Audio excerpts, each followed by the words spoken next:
TJ, tell us about your career background. Well, the word that comes to mind is varied. When I came out of college in 1973, I was a teacher in what was then called a reform school, and then moved on into the mental health area, sort of behavioral counseling, and then from there got a job with American Airlines in employee relations. And so the connection was that in each one of these places I was getting an opportunity to do some things, other people would see it, I'd get offers there. And I was with American for 3 years and then went into the consulting field. Again, a lot of employee relations, employee assistance, a lot of learning design, stuff that started to crop up then. And after a few years doing that with a small firm, I became vice president of operations at a larger not-for-profit firm, and ended up, after a few more ventures, here at ETS almost 14 years ago. What is it that has made you so successful in your career? There's a great quote by Branch Rickey. It says, "Luck is the residue of design," that I like a lot. So luck is a lot of it there. You put yourself in a position so that someone can make you an offer, or there's something that needs to be done and you can go forward and do that.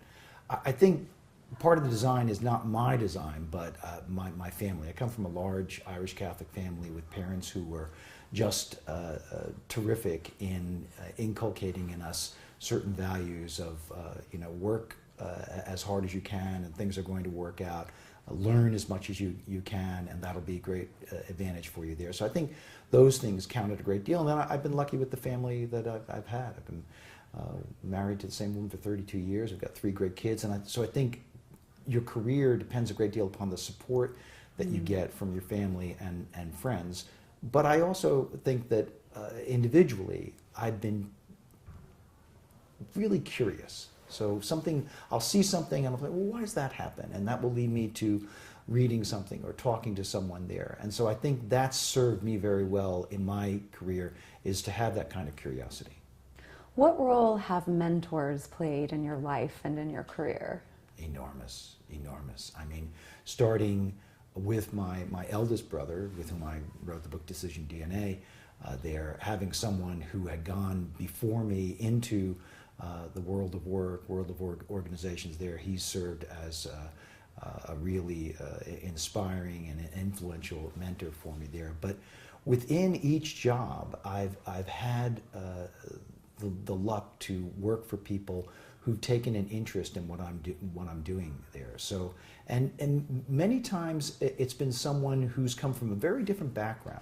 So one of my influential mentors was a minister who was on a board when I was working in Saratoga County for their mental health area there, Tom Davis. And Tom was so interested in me in part because we came from different backgrounds there, but he was able to give me lots of tips and advice along the way there. And that's continued for me right to the present.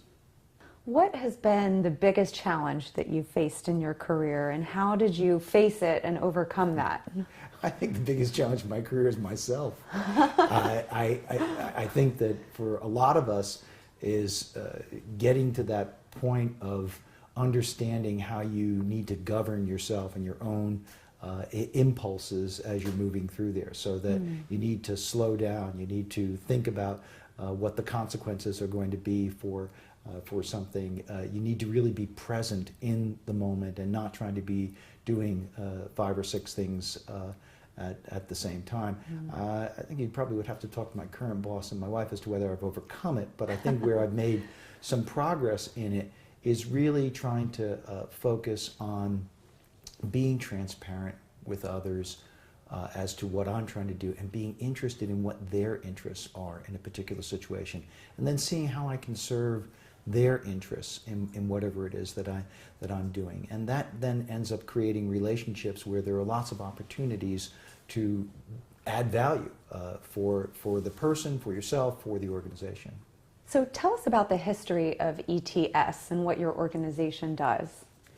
ETS, the Educational Testing Service, is 67 years old, and it was founded as a result of several organizations, the College Board, the Carnegie Foundation, and the American Council on Education, wanting to have what really was a service bureau for being able to do the actual work of designing and administering tests and delivering scores there. And we continue to this day to have a really active and important partnership with the College Board doing work for them. It started very small right here in Princeton. Now there are over 3,300 full-time employees and thousands of part-time employees who are readers and raters for our various open response or what people refer to as essay questions on our tests.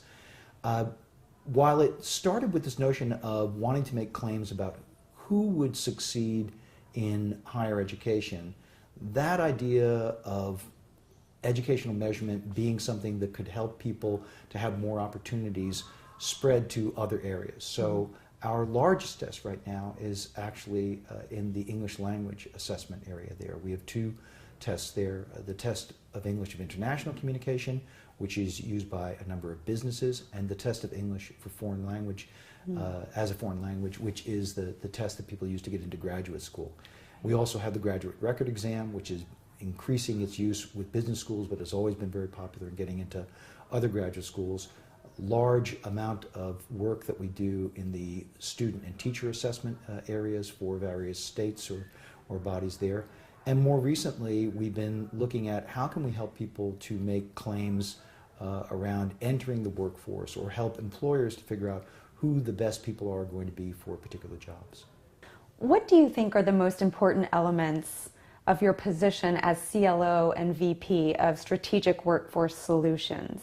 Well, I've held a number of positions here. The CLO one is the constant. I've held that since I was the first Chief Learning Officer here, and so far the only one at ETS. And then as time went on, I was asked to expand my portfolio, and so I've had human resources, my portfolio, facilities, other areas as well. And a few years ago, I was talking to the then CEO, Kurt Landgraf, and said, I think if we really want to focus, one of the lessons we tell other people all the time is, pay attention to where you're paying attention. Where are you actually allocating your time? And so I was able to give two other worthy colleagues those portfolios and really focus on this. And within that, the focus is around how do we grow and innovate. So I think that anyone who's in a Chief Learning Officer position has to beware the exceptional gravitational force that the operate and maintain pulls down. So can we get trained upon this particular skill at this particular time here to support our existing products and services there? I think the Chief Learning Officer has to be forward-looking, has to be probing into the future and saying, what are we going to need down the road? How can we support people within our organization to take things from concept to intellectual capital to prototype and then into the world so that they're solving someone's problem somewhere? What are your current learning goals? We have a fairly consistent way of describing our learning goals. Our mission in my particular unit is to connect ETSers to the people and knowledge they need to do their jobs and to develop individuals, teams, and the entire organization so that it can add value. But that development should happen by integrating diverse perspectives, making sure that we are getting the kind of inclusion that's really associated with better decision making and better results. So on the connect side there, we're really looking at how we can use social media. We are a Microsoft shop and we use SharePoint and Yammer to make more of those connections. And the early results on that, Yammer's only been with us for about a year now, have been very, very positive. We've got almost everybody here has chosen to sign up into the network there, and many, many people have posted. We've got lots of examples of how people are exchanging information that then becomes knowledge and actually leads to actions. On the development side, we've identified 6 competencies that we believe are associated with success in your career at ETS. When I say we brought all of the officers of ETS into the room, and then we did other work to validate those there. So instead of taking the position of taking general competencies, which we did for some years, and sort of off the shelf and applying those, instead we said, well, let's start from the premise of the officers here know a great deal about career success here. What would they talk about? And we ended up with several that you might find in general area, but others that I think are really specific to ETS. And one of those is you have to know the end-to-end ETS processes if you're going to be successful here. And there's a continuum. You take you from learning to mastery to expertise on those kinds of things. So are you still at the point where you're learning from someone else all the way? Are you at the point where you not only could teach this to someone else, but you could, in fact, make suggestions about how we could improve or innovate those processes? No one's going to succeed here without the second one. That's technical acumen. And you have to know whatever it was you hired for there. And if you're going to succeed, you're going to have to continue to learn about what the various developments are in that area. Then results orientation is critical here. And it probably is critical in a lot of organizations, but here we have to deliver millions of tests every year. And so taking a test from its original request from some entity there, whoever is giving the warrant for the test, through figuring out what the constructs are, what kinds of tasks need to be done to get the sort of evidence that will allow you to make a claim about someone there, is a very detailed and arduous process there. So you have to be focused on the results there so you don't get lost in the process along the way. You've got to understand what the customer wants, whether that's internal or external there. So that's sort of a market insight that we look at there. You've got to learn how to learn around ETS. There are so many things going on. So learning agility is critical for us as well. And then there's this notion of relationship mastery. And so we've been doing a lot of work around what Roger Schwarz, the person who wrote the Skilled Facilitator, talks about as leading from every chair. So do you understand how you can work with other people to get a more successful collaboration?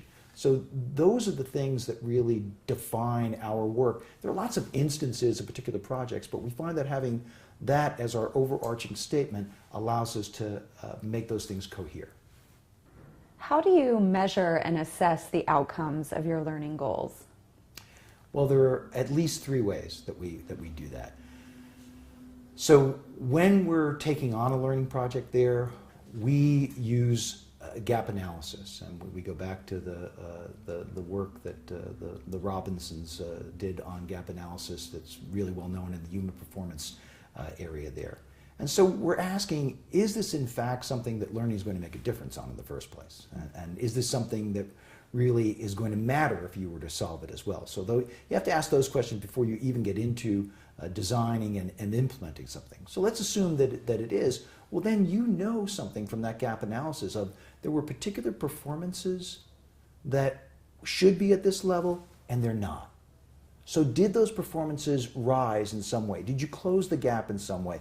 That's the first way in which we look at what we're doing. The second way, and this is probably more connected to all the development work that we do a lot of leadership development there, are those people who have been within particular areas we've done, whether it's a mini MBA or the partnership that we have with Dale Carnegie around helping managers there, or our own special Learning for Business Results program, which is customized to ETS there.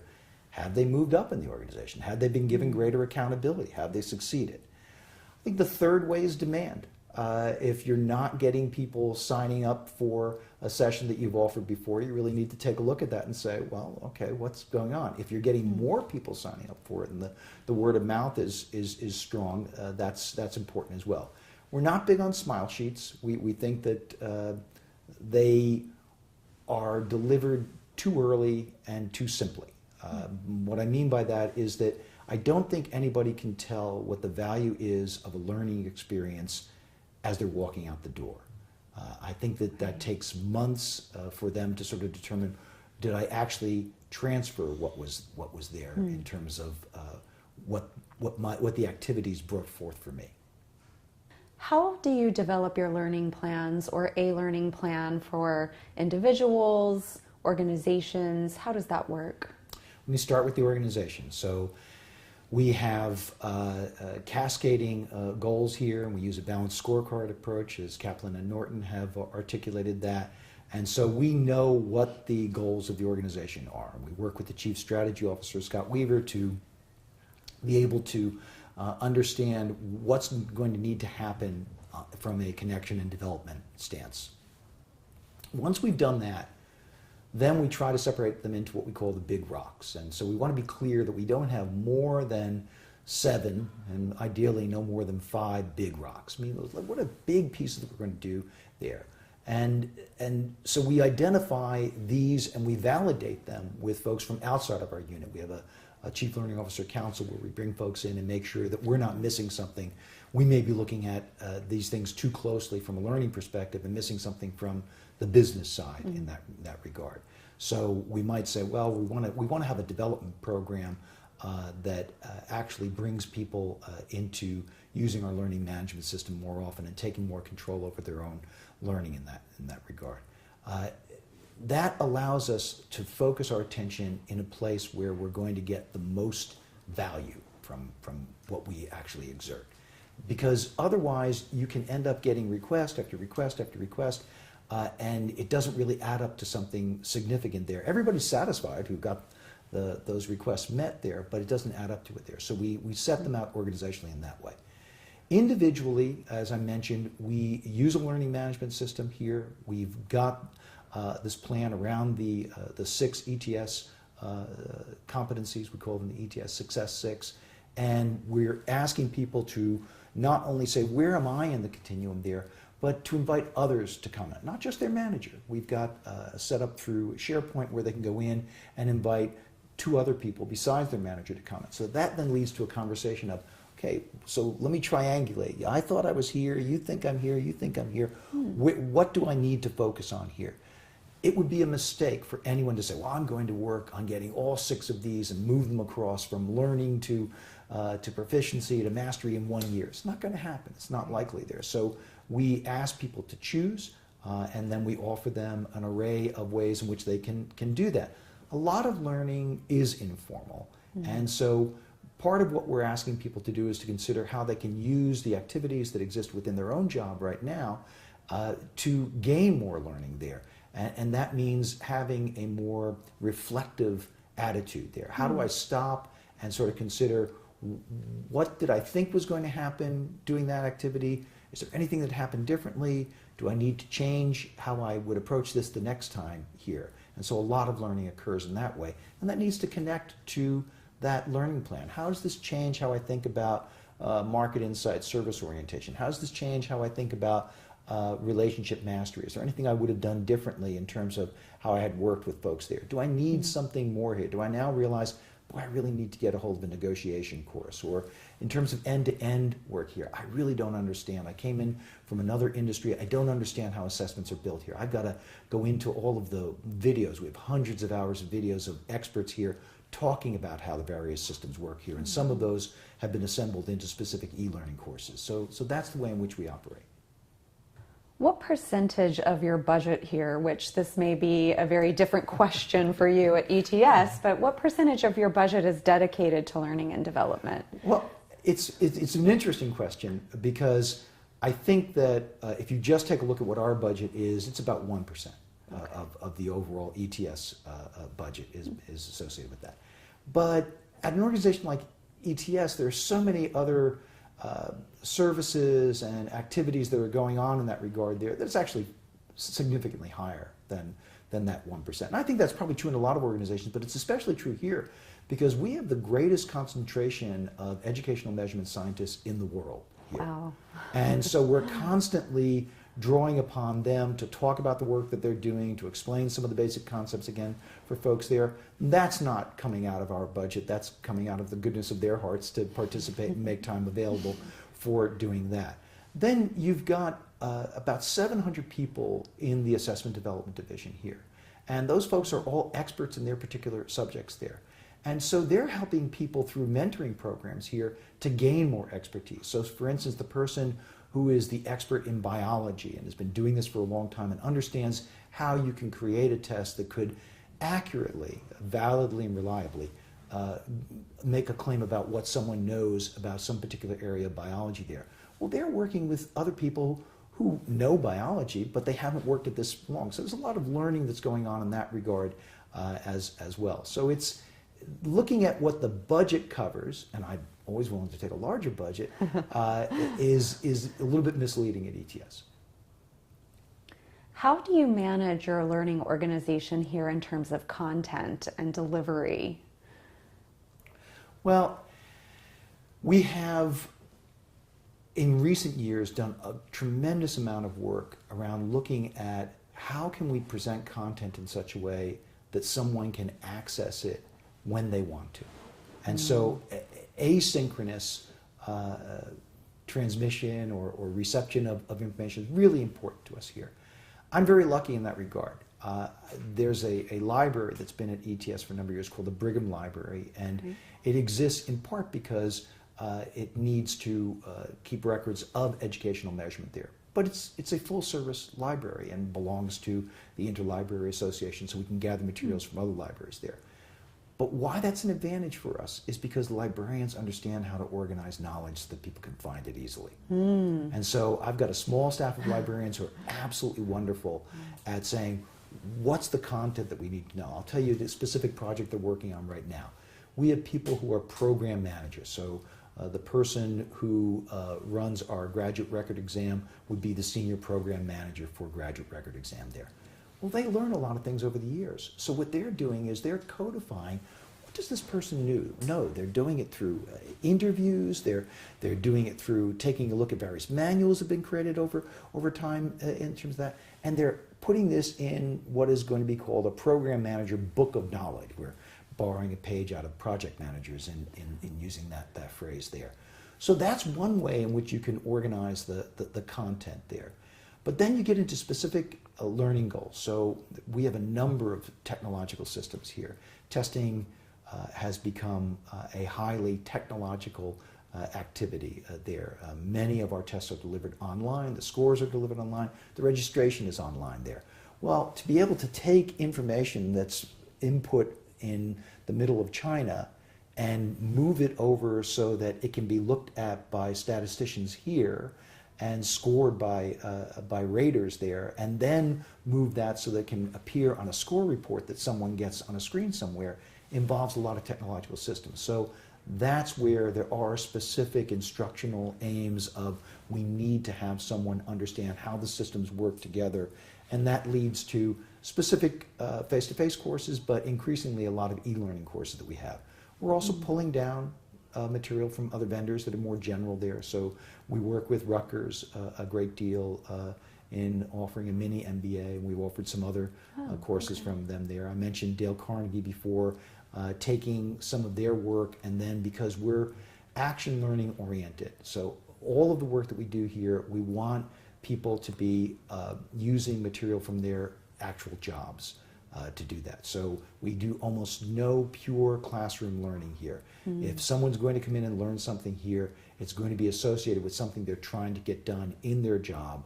And so some vendors like Dale Carnegie have done a great job of helping us out to sort of figure out how do we move some of that programmatic knowledge, some of that didactic knowledge into a venue so that people can get that as they need to, but while they're actually working on learning while doing. I took the GRE a few years ago and had the online flashcards. Oh yeah, I loved that. Yeah, they were like on my iPod. I know, and you know now with social media, there's so many different ways that people can prepare for it there. And there's also a challenge in that regard as well for ETS because it makes it easier for people to cheat.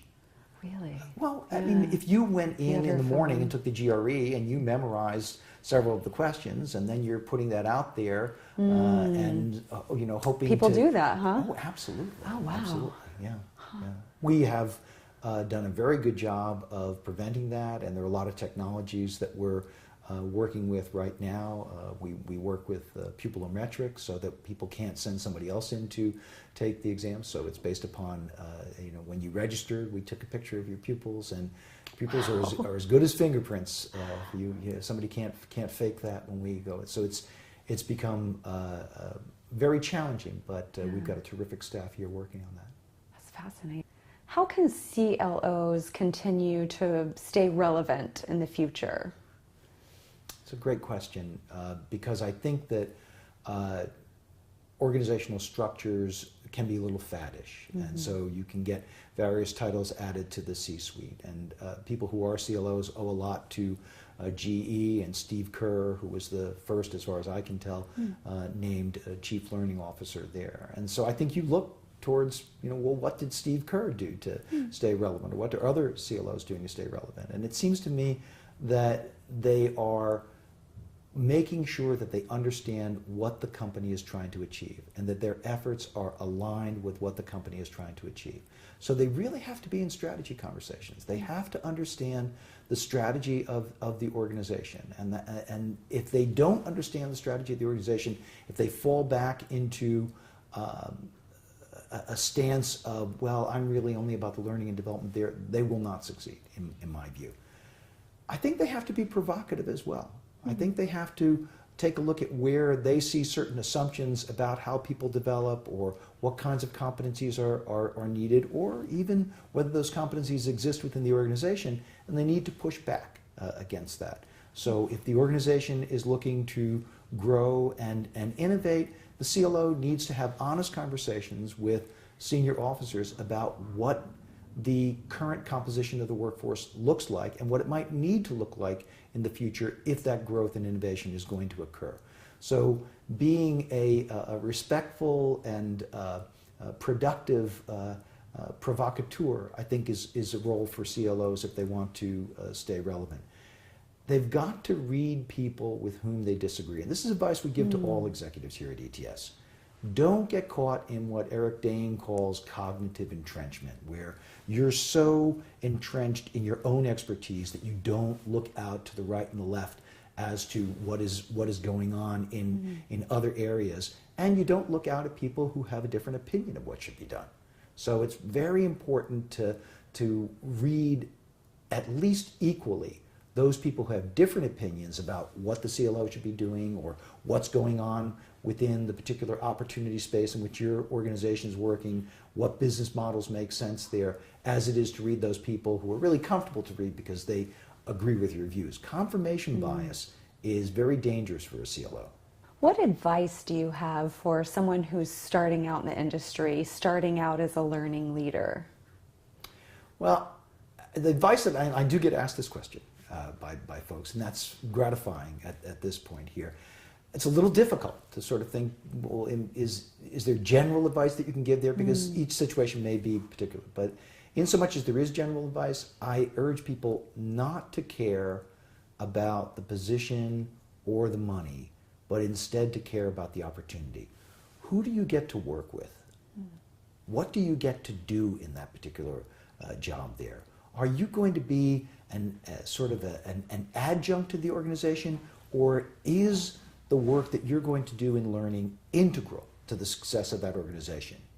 If the latter is the case, then that's a great opportunity for you, and you really need to go after that. But you need to build in time to reflect. Peter Drucker had a great habit of writing down each day what he thought he was going to do, and then writing in that journal what actually happened there, and trying to figure out what the difference was there. So I think if someone's starting out as a learning leader, you need to be scrupulous in saying, okay, I thought that I was going to have this initiative and it was going to create this particular effect here. Didn't exactly work out that way. Why did that happen? And I think that you must do this individually, but you also have to do this with other folks, with your own team, but talk to other people.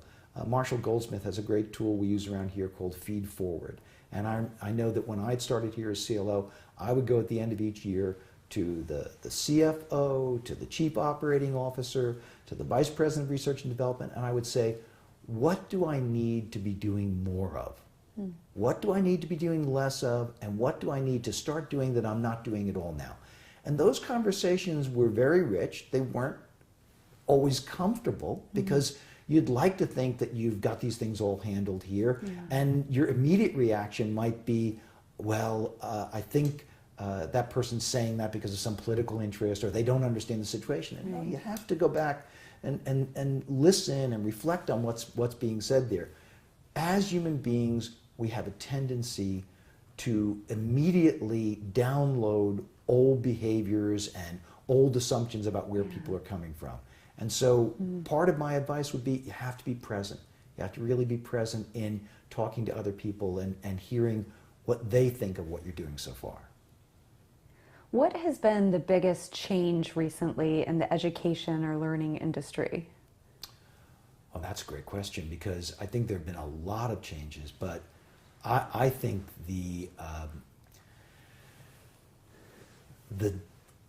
prominence of platforms that are now integrated is an enormous change. So if you look back in the learning industry, there were specialized providers of e-learning or of learning management systems there. But now you've got IBM, you've got Oracle, you've got SAP.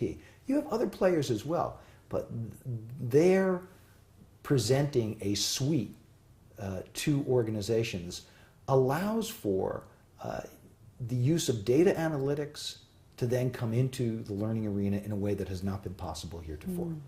And that's a big difference, because I think people need to understand that once that starts to occur, then there will be both good and bad effects to that. So I think there'll be a tendency to become overly technological in the approach in some ways there, because the platform is there and it should be used in that way. So that's an effect that I think people should try to avoid there, because a lot of learning, if not most learning, still happens from our perspective face-to-face, happens through relationships, happens in ways that are not dependent upon technology as an affordance there.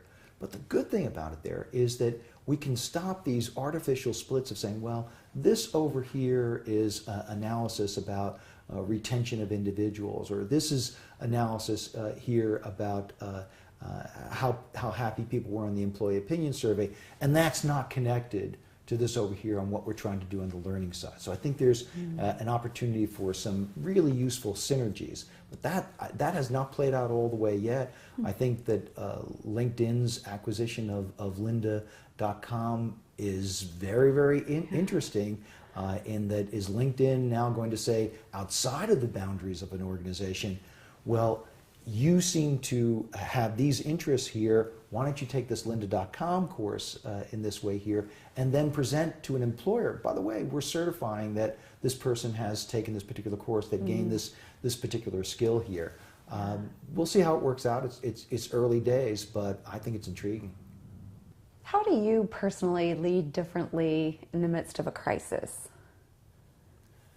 I think that in the midst of a crisis, it's really important to focus on communication, but the right kind of communication. So you need to, first off, identify that people are thinking of it as a crisis, and not deny it or say, well, maybe this will go away. And you need to understand that everyone involved wants to have the sense that they are being communicated to, that they understand what is going on at a particular time. But then you need to select those people who can actually solve the crisis and have an entirely different set of interactions with them that is much more detailed in that way. You need to do huddles, I think, fairly frequently to say, okay, where are we now in terms of the crisis here, and not sort of split up the activity and say, well, we'll all meet tomorrow. I think that in the middle of a crisis there, you may be doing these huddles 2 or 3 times a day. Some of them may be virtual, some of them may be face-to-face there, but you need to bring people together for that kind of communication, because you need to make sure you got a shared mental model as to what is this crisis, where did it come from, and what are we going to do about it? Because what often happens in crises is that everyone has their own mental model about it there, and there is no attempt to reconcile those because you're too busy trying to follow up on your mental model and solve the crisis there. And so slowing down a little bit in order to make sure that everybody is on the same page is critical. So let's get into education itself. How do American schools and our education system, how does it compare with others around the world in other countries? Well, I think for that, the OECD offers its ratings along one particular scale using the PISA and PIAC tests there that can talk about where American schools are vis-a-vis other schools there. There's been a lot in the press about some ways in which our schools may be measured differently because what we're offering up into that system is somewhat different than other groups. And I'm not prepared or competent to talk about that particular system there. I think that when you talk about American schools, you're talking about great differences between, or rather among schools in different parts of the country and even within the same city that are there. So I don't think there's one answer to it. I think that clearly there are American schools where people are coming out with the skills that are necessary to succeed. And clearly there are American schools where there's a lot of work still to be done to help us figure out how we close the achievement gap that exists there. I think there are a number of very talented researchers, and I'm not talking just here at ETS, I mean throughout the United States, and really dedicated people in schools who are trying to figure this out. And I think that they're making some progress. There's a particular advancement that's been made here at ETS called cognitive-based assessment of, by, and for learning.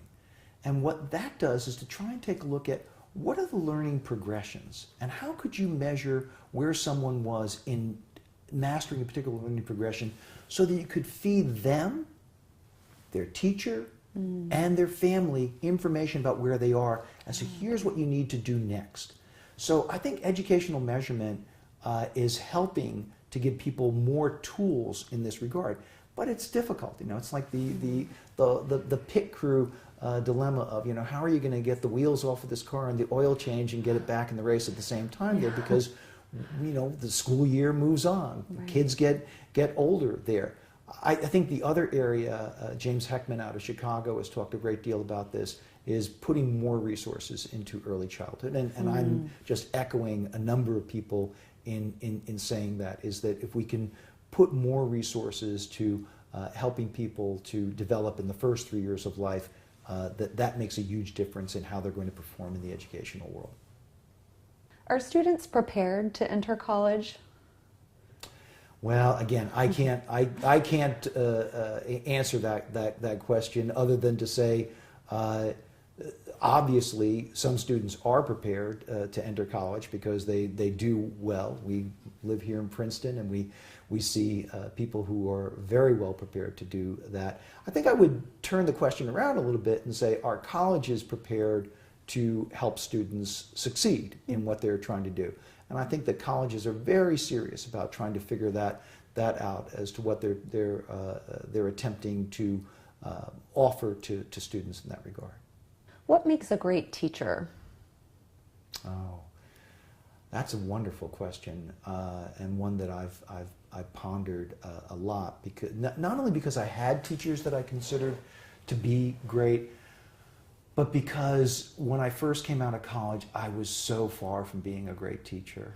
I was not a great teacher, and so I've had to sort of study that there to get better at being a teacher. I think that one important point is to learn from your students, and so I can look at the mistake that a novice teacher often makes, is that, well, I've got the knowledge, and there are these receptacles sitting in these desks in front of me, and I just need to unscrew the cap on each head there and pour the knowledge in there. And that's not the way learning works. And your students do know things already, and they also know things about how the progress is working in whatever you're doing right there. So I think that a great teacher is one who not only learns from his or her students, but also is filled with the spirit of inquiry. Curious about, so why did you answer that question that way? What were you thinking of in that way there? Well, gee, how do we look at this here? What is this phenomenon going on there? So I think a great teacher has that ability to inspire their students to also be interested in what's going on there. I think a great teacher manages to transfer learning. So they let students know why something is important. And you know, so for most of my career, it's been about teaching adults. I started off when I was in college as a gym teacher in the Bronx, and then I taught at the high school level when I first came out of college. But since that time, it's been about teaching adults.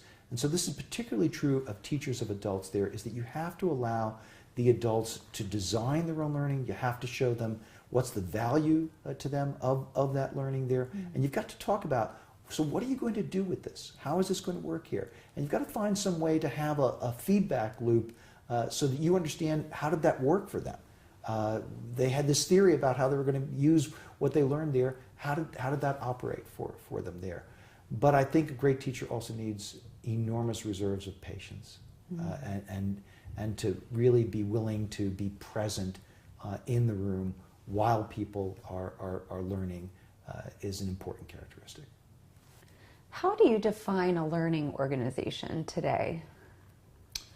Well, if you go back to when people were first using that term there was this sense that the organization wasn't just going through a cycle in which they did something and they got the results and they did something again, that they added to that cycle some opportunity for reflection. I don't think that's changed. I think that a learning organization is an organization which cares about how it interprets the world and wants to interpret the world more effectively and more efficiently as it moves on, trying to accomplish whatever its mission is, trying to add whatever value it's trying to add. So I think a learning organization is still one that walks the talk on that. So it hollows out spaces where people can reflect, whether that's calling people together into a specific meeting, or it's having a thread on a social media, or it's making it part of other structures such as their performance management. Where are the opportunities to reflect, and then doing something with those reflections? It's not enough to just reflect. How do we revise our theories? How do we shift our plans as a result of what we learned? Why is it important these days to really focus on building a learning organization, and how can the leaders of an organization build that in their culture?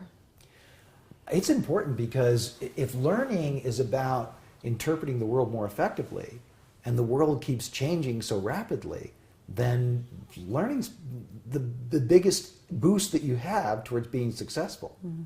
Otherwise, you're just being swept along by events that overtake you. So I think that it's more important than ever. You've got a very volatile environment. You've got a great deal of uncertainty, no matter what dimension you want to take a look at there. And so an organization creates a business model within a particular opportunity space. And that particular opportunity space includes not only the environment, but what are the competitors doing? What are certain technological improvements? What are people discovering within that? All of that is changing. We're carrying around in our pockets smartphones that didn't exist a decade ago. We're dealing with an international environment that 10 years ago people were declaring, well, it's going to be peace forever, and it's anything but that. Yeah. Globalization turns out not to have the steady increase in corporate rewards from it that were thought of at that time. It may end up getting there. We've got climate issues that need to be dealt with there. Yeah. So if you're not able as an organization to figure out how you're going to interpret the world differently, in other words, to learn, I don't think you're going to last very long. And what is key for the leaders of organizations to do in order to create this kind of learning culture? Beware confirmation bias. Question yourself as to the assumptions that you have there. Get other people involved. Have strategic conversations that engage many more viewpoints than they normally do in corporations where there are 7, 10, 15 people who are charged with doing that there. You've got to engage what is referred to as the wisdom of crowds to a certain extent. That has to be balanced, that there are certain people who have accountabilities there, and you're not going to turn it into a simple poll about what do we do today there. But I think that there are sources of information that leaders need to take advantage of in that regard, and especially looking at different age cohorts, So what are your millennials thinking about anything that you're considering, especially in the realm of innovation? Making sure that you integrate diverse perspectives, that you have underrepresented groups that you're tapping into for leadership positions there, that you've got gender balance, that you are not looking differently than the world looks when it comes to your leadership core or the people who are given responsibility for big projects. How do you go about developing a great learning plan? What's the process that you go through? Well, I'll go back to talking about gap analysis, and this isn't an original idea of ours, but I believe very strongly that the research that people in human performance technology did about, so what are the components of performance, is really important as a foundation for all of this here. So if you're looking at, you want certain results, and you associate those results with certain performances, and you need to have some way of measuring whether you're getting a performance or not. So if it's all anecdotal, yeah, he's doing a great job, no, he's doing a terrible job, that's not very useful to you. So you've got to have metrics for performance. And in some cases you have to simply assign them in some way. They're not going to be completely objective, but at least have some agreement on what we think is associated with great performance. And when when the results aren't there, then take a look at, well, is the performance there? We said this performance should create this result. Yeah. If the performance is still there, then you're looking at external factors. You're looking at other things. Maybe we don't have the resources we need. Maybe we don't have the systems we need. Maybe we have something going on in the environment that we really need to alter how we deal with that. But let's assume that you do have all of those things and you do discover we're not getting the performances that we need. Well, that's where your learning plan comes from.